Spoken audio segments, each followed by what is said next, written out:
Hello everyone and welcome back to Put It to TSET. It's been a while, hasn't it? Yes. So much so that I've decided to, forego the usual staging setup and try something slightly different, trying to get production back into the rhythm of things.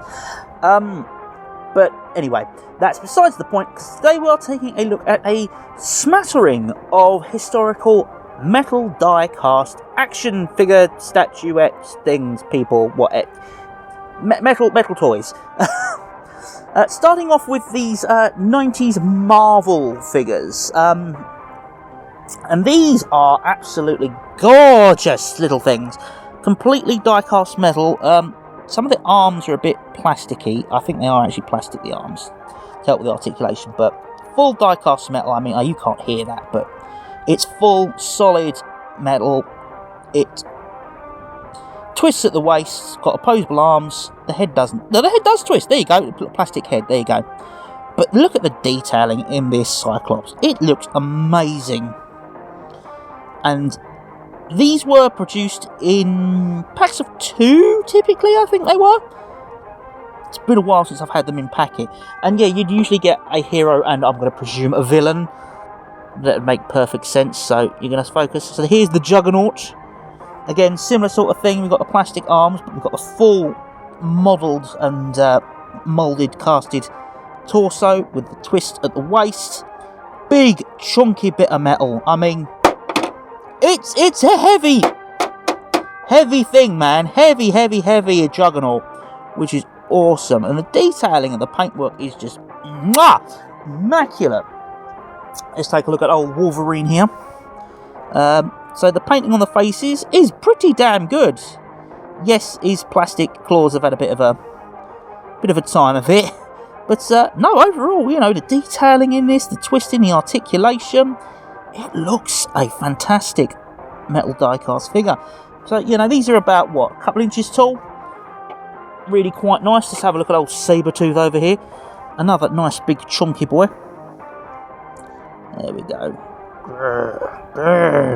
The detailing and the paintwork, okay, starting to come away a little bit there, but that's to be expected with these figures. It's not something I'm massively going to do.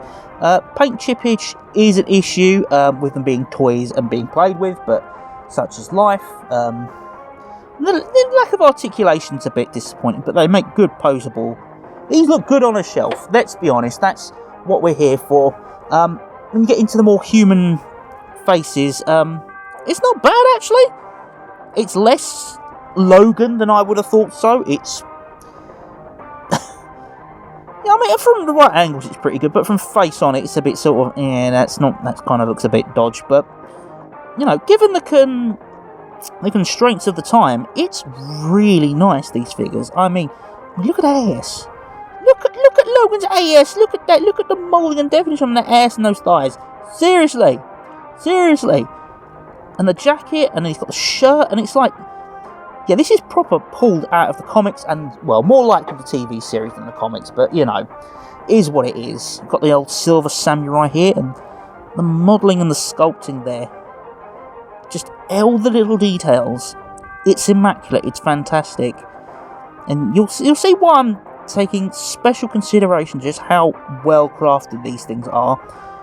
Back in the mid-90s. I mean, does it have a date on there? I can't see a date on there. You might be able to make it out. I can't. We'll actually have a quick look off camera. It is 1998. No, 1995. There you go. Toy Biz 1995. There you go. So yeah, this is 1995. I mean, yeah, that's fully metal, but then you'd expect that. So, you know, even on the slimmer Rogue figure, you know, it's... the articulation's got a bit loose on the waist, but it's still pretty bloody good. I mean, the face could do with a bit extra paint, but that's a bit of a worrying look. Oh, fuck. I don't know what she's seen happening, but she's not very best impressed and a bit slightly concerned. But yeah, I mean, the detailing is immaculate. It's just, you know, even Pyro here, it's the little fireballs they've got coming out of his arms. these are really spot on. These are very accurate, especially to the animated TV series, which was popular at the time. These 1995 die-cast metal figures, fantastic paintwork, fantastic sculpting, put together immaculately. These were top quality, and this was back in 1995, which was what? Hang on, I've got to try and think because I'm old now. That's a long time ago. 25, 26, 27 years ago, as of day of recording, this was your average toy line. 2 in a pack. I think we had Pyro and Rogue, and I'm sure we had Wolverine and Sabretooth, and Logan and Samurai seems right, and Cyclops and Juggernaut, why not, you know. So, you know, packs of 2, you know, you'd get these awesome die-cast figures, immediate play set, absolutely amazing. And yeah, you know, I'm a huge X-Men nerd anyway, so, you know, I love these, and I still do. They're brilliant, and yeah. But bear these in mind, and bear in mind the fact of the year as we move on through this video. Alright, next we have the Marvel Legends Titanium series, which is die-cast metal. We have the Thing. I acquired this at a fair at a boot sale, so it's seen better days and I've never bothered to get it out. Apparently there was the Human Torch and Doctor Doom available in the sets, which is quite nice. Micro Machines produced, apparently, by Galoob, Marvel, Hasbro. I mean, fuck it, this was a collaboration with everyone under the fucking sun. This was, Jesus Christ. But yeah, no, this is, what, 10 years on? So 2007, so yeah, 12 years on from the previous ones. You'd expect to see some progress, and by the looks of things, there has definitely been. It's bigger, it's chunkier. You only get one in the packet, but okay, fair enough. But you do get, from what I can see, you get a nice little stand with it. So let's get this sumbitch out of the packet. Come on, Thing. Benjamin Grimm. Is there anything in the bottom? I do like to inspect the bottom of the packaging, just make sure I'm not missing anything. No, it's just gumph. So we won't worry about that. Oh. Come on. Oh, you've got elastic around you. Fucking thing. There we go. Ben and... Alright, so we've got ourselves... Let's start with a naff thing, but it's not bad. Marvel Heroes, not Marvel Legends. Don't know why. Plastic ground. There's no pegs or anything. It's literally just a plastic pile of dirt. That's all you've ever wanted out of these toys. A pile of plastic dirt. Fine. Okay, so the actual reason we're here. Benjamin Grimm. There's absolutely zero articulation. Is that metal? These are... What?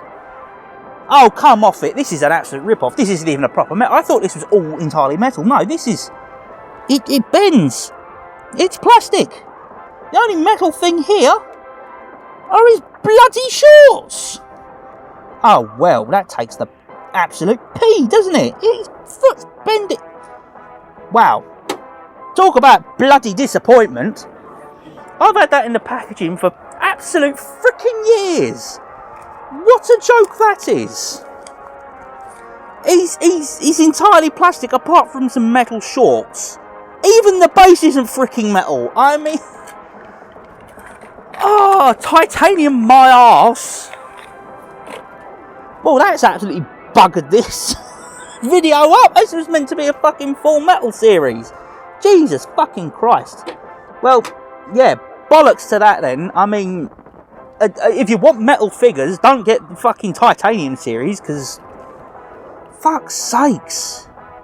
Nah, bollocks. Bollocks to it. I mean, you might as well be spending your money and getting the full-size Marvel Legends figure, because this... I'm done. Fuck off, Thing. Next, please. Right, stepping forward about another 10 years into the future, we take a switch up and have a look at something DC as opposed to completely Marvel. This is the metal die-cast by, hang on, it's Jada Toys. With, yeah, the old Suicide Squad, Joker Boss, and Harley Quinn. Yeah, unsurprisingly, this was a gift and not something I bought for myself, because I'm not a huge fan of these big-headed things. But yeah, nice packaging. You know, there was a full series of these bastards. So if you wanted to collect them all, there's the full series. Yeah, produced by Jada Toys. Nothing special on the bottom of the box. It's all fairly... But there's a QR code. Mystery QR code! Probably just takes you to fucking Jada Toys. Or Warner Brothers, or DC. I don't fucking know. Anyway, so... Yeah, this was... 2016? I did read the fucking packaging. Where is it? It said somewhere. No, on the back here. 2016 Jada Toys. Yes, so 2016. Probably easier if I take it out of the bottom, surely. Yes, right, there we go. So these are significantly larger than all the other toys we've looked at. And so they do specifically state on the bottom that these are not action figures and to be played with. These are... fucking stuck is what they are. Get out of there, you little shit-bagging motherfucker! Oh, I see, they're fucking elasticated in. Who the fuck? I ain't got scissors, I ain't got... This is what happens when I need to be elsewhere. Change of studio. Oh, they're fucking bastard tied in. Come on! Just imagine Batman's surprise when he finds out everyone's talking about the Batman Happy Meal toys at McDonald's. One of 8 exciting action toys or vehicles with each Batman Happy Meal you buy your kids. Right. Have a look. So, have a look at old Jared Leto with his rubber gun. I don't know where the rubber starts and the metal stops. I think it's the hands. Yes, okay, the hand is rubber. The head is... No, the head's metal. That hand is metal. Completely die-cast. These are proper big, heavy bastards. Yeah, sculpting's not bad. Paintwork's fine. It's not massively detailed. Not bad. Big metal screw in the back as per usual. The gun's quite nicely moulded, even though it's rubber. Yeah, alright. I don't like the design, but overall, it captures his character pretty well as the Joker. That's pretty spot on. The pièce de resistance, of course, is our Harley, who looks cute as a button. Ignore the fucking tie. Yeah, this is very much rubber and will pull straight off. Rubberized hair, completely rubberized hair on a metal head. That's new. But, oh, that's a nice big plastic bit there. Where's the metal start and where's the plastic begin?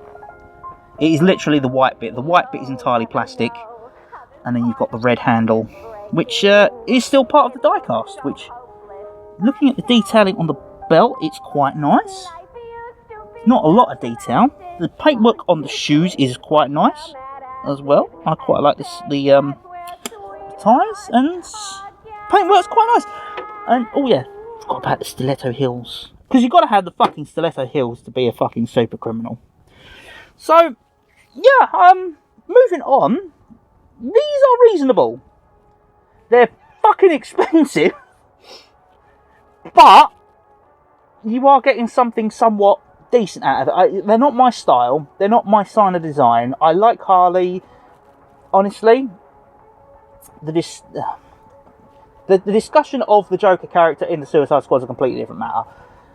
For what it represents, though, these are fairly good. These are pretty halfway decent. And yeah, I mean, if I was a fan of these kind of figures and this particular outing of Suicide Squad characters, yeah, definitely, these are neat.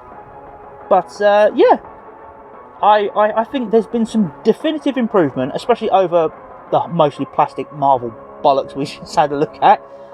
So yeah, top points there, Jada. They had some good stuff in 2016. Again, bear that in mind. Okay, so moving on a year and downgrading by, what, about 75%? We've now got the Jada, yes, we're back with Jada again, the WWE, there's a symbol, there's a logo, Nano Metal Figs. This box was a Toys R Us exclusive because it had a huge array of tiny little metallic figures. Not all of them on the back, some of them you had to get elsewhere, but yeah. So this was made by the same company a year later, but obviously massively down in scale. some of them are alright. I mean, you know, if you've had a look at my previous videos, you can see that, you know, for tiny scale, some wrestlers looked pretty good. And, others less so. It's a fucking gorilla. Yeah, no. So, yeah, I reviewed these previously, but, yeah, some of these are pretty freaking bad. I will link these. Let's have another metallic sex doll Triple H close up, because yes, that is iconic now. But yeah, the state of some of these miniature figures, and you think that, you know, yeah, okay, fair enough, I'll give them credit where it's tiny scale, but they're horrid little nasty things. The paintwork's not exactly fantastic, as you can see with this Bailey, where that hairband is not painted at all. It just looks like she's going freaking bald. And you think, a year on, right, and I don't want to do the comparisons just yet, but you look at the difference, right, between a 4-inch Harley and, this Rocky Maivia. Yeah, okay, there's a huge difference in scale, but there's a huge difference in, yeah, okay, they've got a little bit of detailing going on, which is nice. I'm going to focus, and there's so many horrible things to see, but yeah, got a little bit of detailing, which is good, but overall, the meshes, no, I'm talking about 3D printing again. The sculpts, the models, the original designs are just, they're too small. They are just too small. And they did a whole host of these that I didn't bother to own because, God's sakes, they're awful. They're all, you know, it's just, what is the point in owning, because they did Street Fighter, they did, oh God, what else did they do? Superheroes of all descriptions. And they're all just, they're too small. They're far too small. And the price of just like a single of these is ridiculous. You know, the cost of an individual one was beyond stupid. Double packs as well. It's just, they were charging far too much for what was, you know, a single moulded bit of metal with a bit of shit paint on it. I mean, you know, you try and tell me that's meant to be John Moxley, Dean Ambrose. I dare you. That's not even Clark Kent. That's Jimmy Olsen. That's Jimmy freaking Olsen. So, yeah, slight downgrade in quality from, you know, previously, but, you know, changing scale, we can kind of give it a little bit of leeway. But, okay, so we're coming up to modern day time, so bear in mind, inch scale, they're the paintwork. Let's see what we've got next. Okay, so here we have the Jada die-cast metal Dungeons and Dragons. This is the, well, as I found out doing some research, this is the biggest set they do. They do some medium-sized sets with some very good-looking large-scale die-cast monsters and a couple of smaller packs of the individual figures. Well, we won't have too much of a look at these. I mean, you might be able to see a little bit in there, but you know, it's Dungeons and Dragons, and this one was from 2020, so we're pretty much up to modern times in terms of these sort of collectible figures. Nothing much on the packaging, it's all a bit bland. So, I mean, let's get this sumbitch out, because, you know, this is the crux of this whole video, basically. I bought this, oh God, was it this year or last year? I think it was the start of this year, end of last year. Oh my God, they've hot glued the goddamn ties in. Who the hell hot glues? What the fuck? Oh my God, as if this could not be more of a pain in the arse. They hot glued the goddamn twisty ties, honestly. Oh my God. Jada, what the hell, man? Okay, right, no, that's off, right, that's gone. Right, so, yeah. So, we'll have a look at the big beasties first, because this is basically the pièce de résistance. If you're buying this, you're kind of buying it for this big fuck-off red dragon, which, in itself, right, in the packaging, looks kind of alright. Let's have a bit of a closer look. I mean, that's not bad, sculpting-wise. It is That's plastic on the wings. So the wings are plastic. I mean, I can show you, it bends quite dramatically. So it's not completely die-cast. There is movement. I don't think it's meant to move. It fucking moves. That's good. Oh dear. I can see the moulding process. There's a back of the head. There's a head. There's a base. No screws though. That's quite something. They've managed to put this together without any screws. That's quite impressive. Oh yeah, the leg's separate because that wobbles. Alright, construction quality. Do we talk about that? No. Paint wise, I mean, that's metal, so that's not.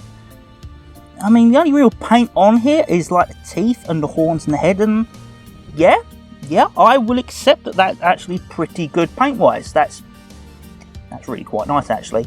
I love the shiny red metal though. It looks like a proper dragon. When you think of dragon, it's this one on the front of the box from AD&D and all that sort of MacGuffin, and yeah, it looks the business. It looks really nice. That is a nice big chunky figure. So that absolutely points for. It's not great, and I mean, for the original cost of the thing, it'd probably be too much to ask. But I mean, instead of getting like a quote-unquote miniature for your games, this is a nice big chunky display piece. This is really, I mean, that was hard to pick up actually. That is bloody heavy. So that's really quite nice as it goes, and you know, if you were thinking about this set, this might put you over the edge and might make you think of possibly purchasing this set. But then we get to the other miniature. The choices are limited. Stand and fight, or run. Use your lightning bolt. In scale, yes, fair enough. This hits the 1 inch scale, I think, of the wrestling figures. So it's like, yeah, slightly in scale for the wrestling figures, but not quite. Now these are bigger and far more detailed than the wrestling figures. But what on earth happened to the dwarf?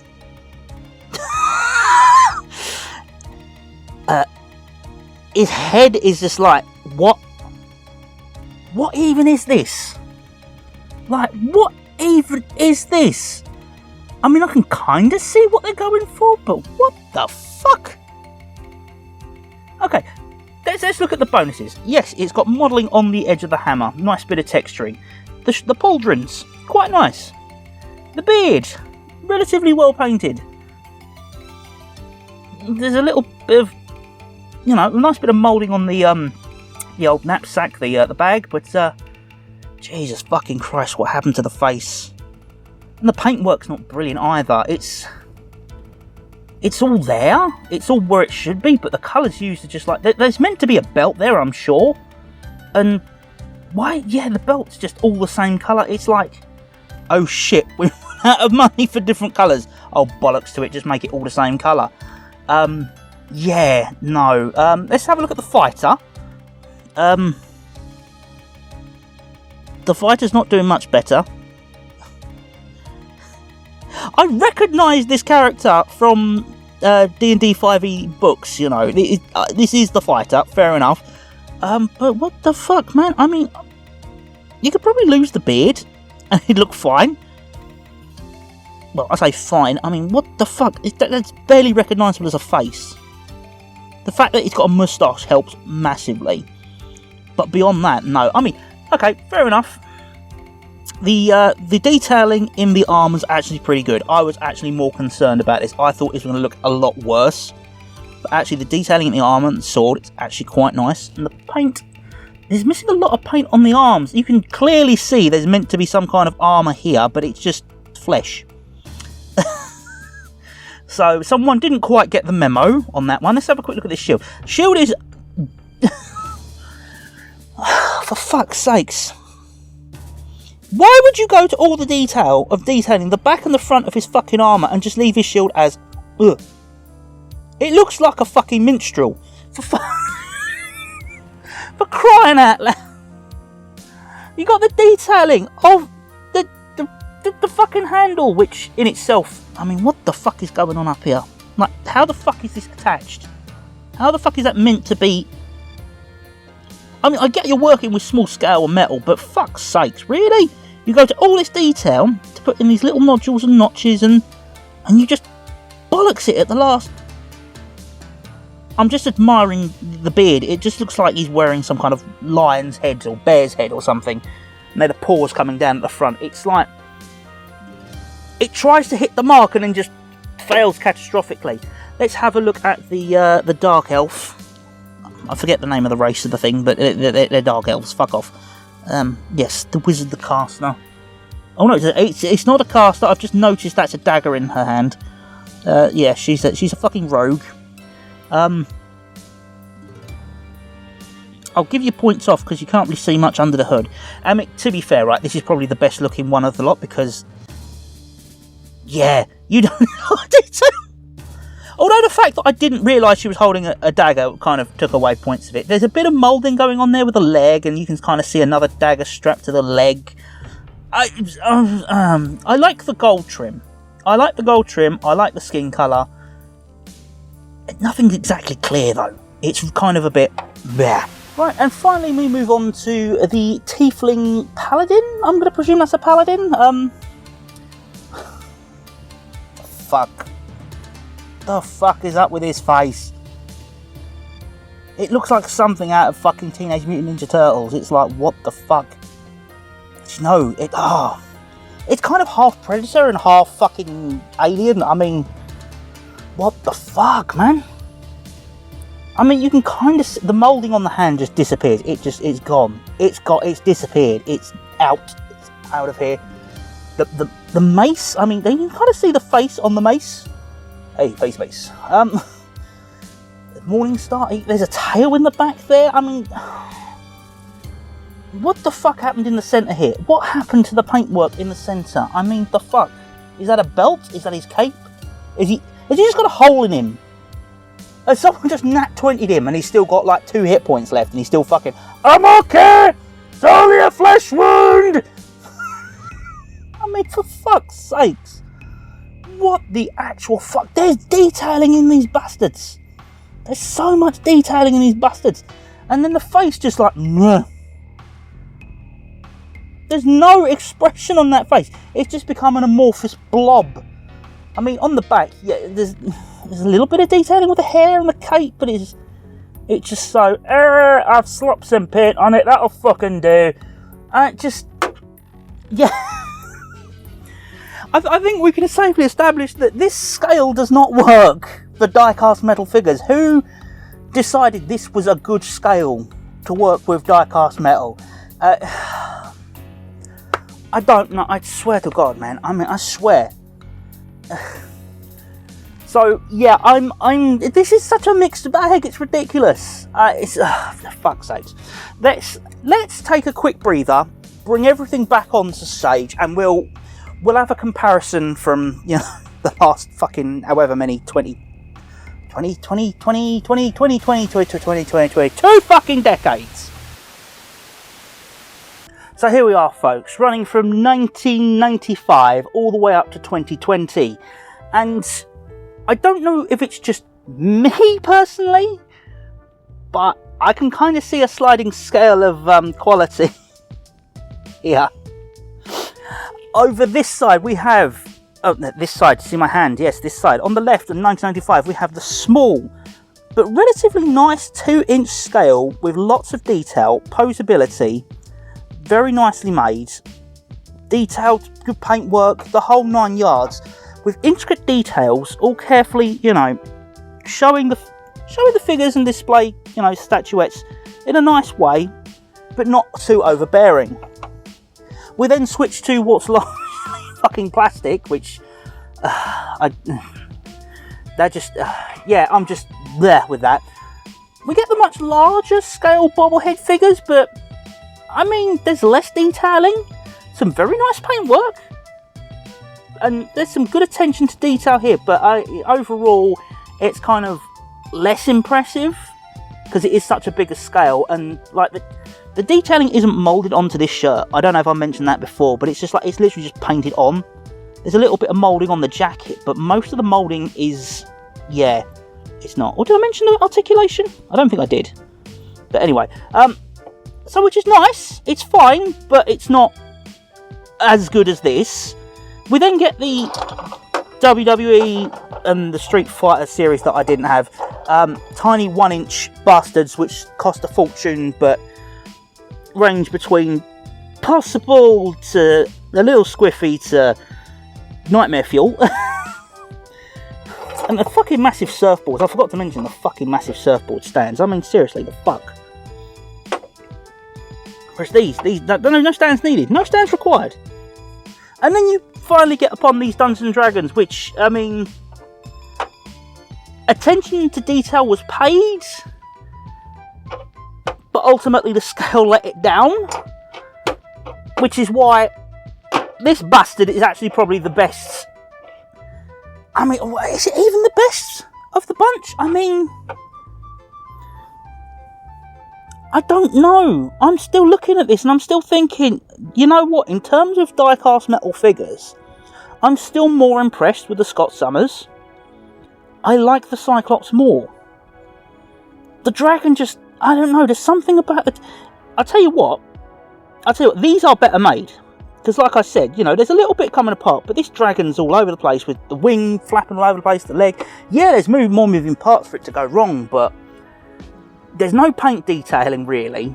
I kind of wish I bought the Beholder set before I did this. I don't know if I'm actually going to bother getting it, but it's just for the Beholder. I probably won't bother. But yeah, no, I don't know if I'm giving them a fair shake on these large die-cast figurines, but it's just not as, you know, that looks better. Okay, they're on equal scale, but the fact that these 2-inch figures look so much more impressive than this giant fucking thing here, you know, it really tells me that the quality of work has gone completely downhill. Yeah, I mean, these were Toy Biz. Toy Biz were the top of the line at one point. But in terms of metallic figurines, based on this small sampling that I have, I feel quality has gone downhill. And, oh, fuck it, here I come, old man. They don't make them like they used to.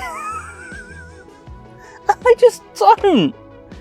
They're like half as big.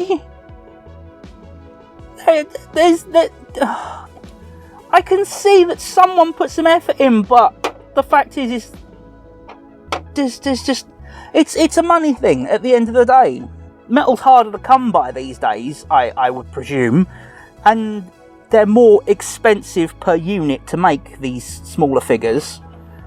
But they're so expensive, and they're less impressive, and it's the way of the world, unfortunately.